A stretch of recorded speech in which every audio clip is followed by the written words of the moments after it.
Hello, welcome to 6 Minute English. I'm Neil. And I'm Sam. And we are sitting here in New Broadcasting House in the middle of London. Would you say, Sam, that this is an isolated place? Oh, no, not at all. Isolated means far away from other places and people. Does that mean then, do you think, that you can't be lonely here with all these people around and all these things to do? Good question. Can you be lonely in a crowd? Yes, of course. I think you can be because being lonely isn't about physical isolation.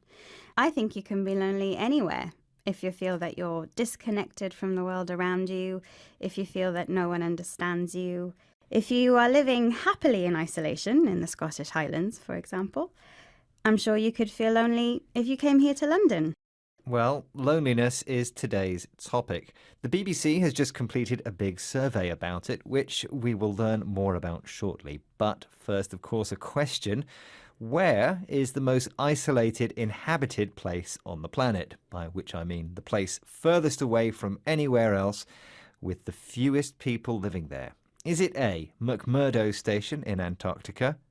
B, Siwa Oasis in Egypt's Western Desert? Or is it C, the island of Tristan da Cunha in the South Atlantic? What do you think, Sam? I've got absolutely no idea. So this is just a guess.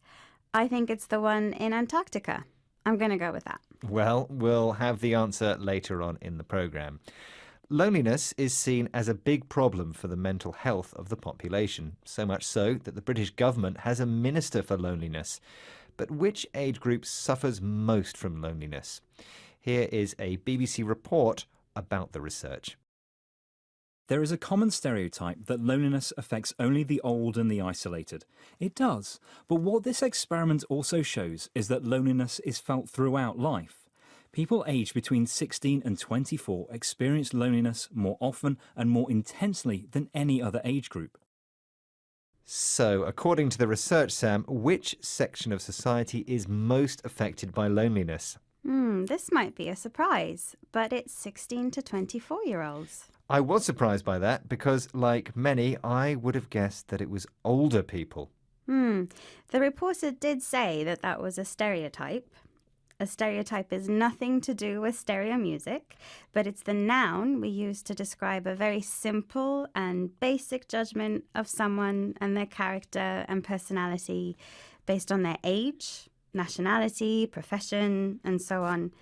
So a stereotype of British people is that we can't cook, we have bad teeth, we're very reserved, and never say what we mean. I don't know what you mean. My cooking is wonderful, Sam. And the stereotype is that old people get lonely. Much like the stereotypes of British people, this may be true in some cases. I've eaten some of your home-cooked meals, remember, Neil? But it's not true for the majority. It is young people who feel lonely more often and more intensely. Intensely here means strongly. The feeling of loneliness is stronger in young people than older people. The reporter goes on to give some explanation for why young people might be more lonely.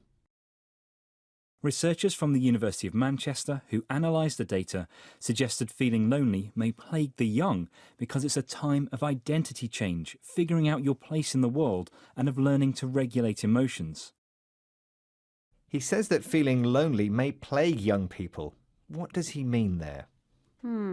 If you're plagued by something, it means that it troubles you.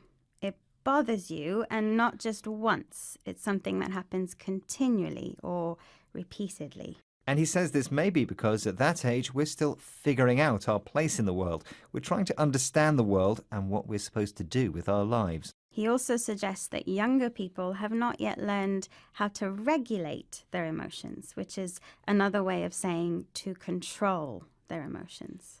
Right, time to review this week's vocabulary. But before that, let's have the answer to the quiz. I asked, where is the most isolated inhabited place on the planet? Is it A, McMurdo Station in Antarctica, B, Siwa Oasis in Egypt's Western Desert, or C, the island of Tristan da Cunha in the South Atlantic? What did you say, Sam? I said A. Well, I'm afraid to say the answer is actually C, the island of Tristan da Cunha in the South Atlantic. It has a population of fewer than 300 and it's only accessible by a 6-day voyage by ship from South Africa. So, not a popular place for a weekend break? Indeed not. Now it's time for a recap of our vocabulary. The first word was isolated, which Tristan da Cunha certainly is. It means far away from other places and people. Then there was stereotype, the noun for a simplistic view of a person or group based on their nationality, age, profession, and the like. Intensely means strongly. Being plagued by something means it causes you problems and difficulties. If you are trying to figure something out, you are trying to understand it. And to regulate something means to control it. Well, sadly, that's the end of the programme. Hopefully you won't feel too lonely without us. Remember, we're always here on Instagram, Facebook, Twitter, YouTube, our app, and of course, the website bbclearningenglish.com. See you soon. Goodbye. Bye. 6 Minute English from the BBC.